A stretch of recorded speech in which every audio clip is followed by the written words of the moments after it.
बिस्मिल्लाहिर्रहमानिर्रहीम अस्सलामु अलैकुम। मोहतरम नादरीन, मनकूल है कि कौम नूह अलैहिस्सलाम में एक बदबख्त बूढ़ा जिसका नाम किस्सा था, एक दिन अपने बेटे जादिब को अपने पास बुलाया। उसने बेटे को वसीयत की कि देखो बेटा, कभी भी नूह की बातों में ना आना, बल्कि वो जहाँ नज़र आए उसको अजियत पहुँचाने में कोई कसर ना छोड़ना। ये हमारे आबाओ अजदाद और हमारे माबूदों को बुरा भला कहता है। उसके बाद वो उठा और अपने बेटे को लेकर हज़रत नूह अलैहिस्सलाम की तलाश में चल निकला। उसे हज़रत नूह अलैहिस्सलाम नज़र आए तो कहने लगा कि ये है वो शख्स जिसके बारे में मैं तुझे नसीहत कर रहा था। ये साहिर और कज़ाब है। इसकी बातों में आकर अपने मज़हब की तकज़ीब ना करना और ना अपने बाप दादा के दीन को कभी छोड़ना। बदबख्त बेटे ने बाप की बातें सुनी तो उसी वक्त बाप के हाथ से उसकी लाठी पकड़ी और हज़रत नूह अलैहिस्सलाम के सर पर दे मारी, जिससे आपका सर मुबारक फट गया और खून बहने लगा। आपने बारगाह इलाही में अर्ज़ किया, या इलाही, मैंने अपनी कौम वालों को शब रोज़ हदायत का दर्स दिया है, लेकिन उन्होंने हमेशा राह हक से फ़रार अख्तियार किया। फिर फरमाया, "ऐ अल्लाह, अगर इन पर नज़र रहमत फरमाता है तो उन्हें हदायत का रास्ता दिखा, या मुझे इन बलाओं पर सब्र अता फरमा, क्योंकि अब ताकत सब्र ख़त्म हो गई है और इनकी हरकतें बर्दाश्त से बाहर हो गई हैं। काश मुझे इल्म होता कि इस कौम से कोई भी हदायत पालेगा।"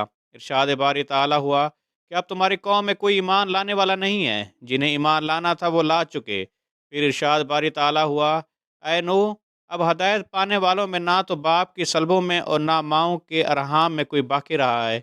तो फिर जनाब नूह अलैहिस्सलाम ने अर्ज़ किया, ए रब्बुल आलमीन, खित्ते ज़मीन पर किसी काफिर को ज़िंदा ना रख। हज़रत नूह अलैहिस्सलाम की ये दुआ कबूल हुई और अज़ाब का हुक्म जारी हो गया।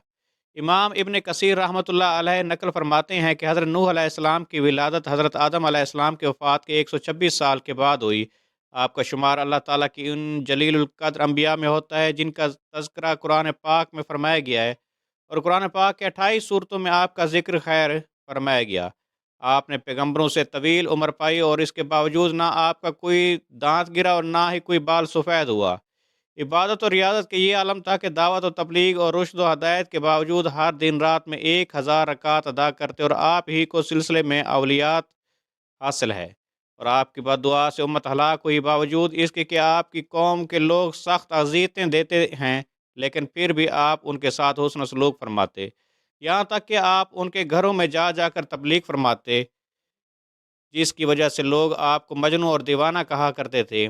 मनकूल है कि तूफ़ान नूह अलैहिस्सलाम से कबल कौम ने आपको इस कदर अज़ाएँ देना शुरू कर दी थीं कि वो आपको इतना मारते कि आपके अज़ा टूट जाते और आप शिद्दत तकलीफ़ से बेहोश हो जाते। वो आपको उठाते, कंबल में लपेट कर इस ख़्याल से घर फेंक जाते कि आप मर जाएँगे।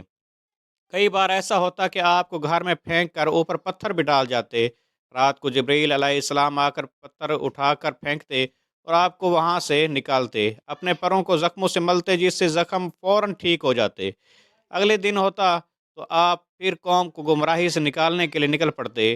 तारीख़ तिबरी में है कि हज़रत इब्न अब्बास रज़ी अल्लाह ताला अन्हो से एक रवायत मरवी है कि अल्लाह ताला ने 480 साल की उम्र में हज़रत नूह अलैहिस्सलाम को नबूवत अता फरमा दी। 120 साल आपने लोगों को अल्लाह के दीन की तरफ बुलाया, लेकिन कौम ने किसी बात को भी मानने से इनकार कर दिया। फिर अल्लाह ताला ने आपको कश्ती बनाने का हुक्म दिया, और जब आप कश्ती बनाकर इसमें सवार हुए, उस वक्त आप अलैहिस्सलाम की उम्र मुबारक कुछ 100 साल थी। फिर अज़ाब नाज़िल हुआ और तमाम सरकश नाफरमान पानी के अज़ाब में गर्क हो गए। हज़रत इब्न अब्बास रज़ी अल्लाह ताला अन्हु फरमाते हैं कि हज़रत नूह अलैहिस्सलाम ने कश्ती के बाद 350 साल मज़ीद ज़िंदगी गुजारी। हज़रत अहबाब रज़ी अल्लाह ताला अन्हु फरमाते हैं कि जब हज़रत नूह अलैहिस्सलाम के वफ़ात का वक्त करीब आया तो आप एक पहाड़ पर सैर फरमा रहे थे। हज़रत मलकुल मौत रूह कब्ज़ करने के लिए तशरीफ़ लाए तो आपके पीछे पहाड़ पर तशरीफ़ ले गए।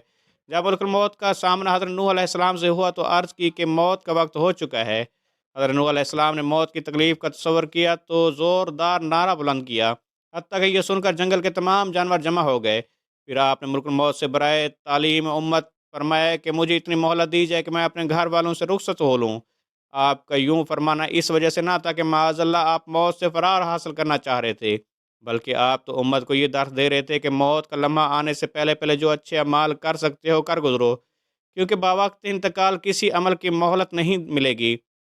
चुनांचे मलकुल मौत ने कहा कि मुझे इसकी इजाज़त नहीं कि मोहलत दी जाए। ये सुनकर आपने फरमाया कि जंगल में मेरा नमाज जनाजा कौन पढ़ेगा? ملک الموت نے کہا کہ ابھی جبرائیل علیہ السلام ملائکہ کی ایک جماعت کے ساتھ سفر ہے، اسی مقصد کے لیے آ رہے ہیں۔ یہ معلوم ہوا تو آپ وعدہ الہی کی تکمیل کے لیے رضامند ہو گئے۔ اسی اثناء میں حضرت جبرائیل علیہ السلام تشریف لائے اور دریافت کیا کہ اے انبیاء میں سب سے طویل عمر پانے والے، آپ نے دنیا کو کیسے پایا؟ حضرت نوح علیہ السلام نے فرمایا کہ یہ دنیا اس مکان کی مثل ہے کہ جس میں دو دروازے ہیں، ایک سے داخل ہوئے اور دوسرے سے نکل گئے۔ اس کے بعد ملک الموت نے آپ کی روح قبض کر لی، چنانچہ فرشتوں نے آپ کو غسل دیا اور وہیں آپ کی نماز جنازہ پڑھی گئی۔ کہا جاتا ہے کہ آسمان کے مخلوق کسی کے وفات پر ایسا نہ روئی جیسا کہ آپ کی رحلت پر۔ دعا ہے کہ اللہ کریم ان کی برکت پر کروڑوں رحمتوں کا نزول عطا فرمائے اور ان کے ذکر خیر کی بدولت ہمارے بے حساب مغفرت فرمائے۔ آمین ثم آمین۔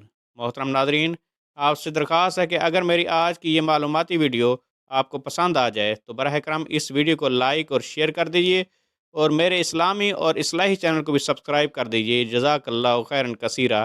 اللہ ہم سب کا حامی و ناصر ہو۔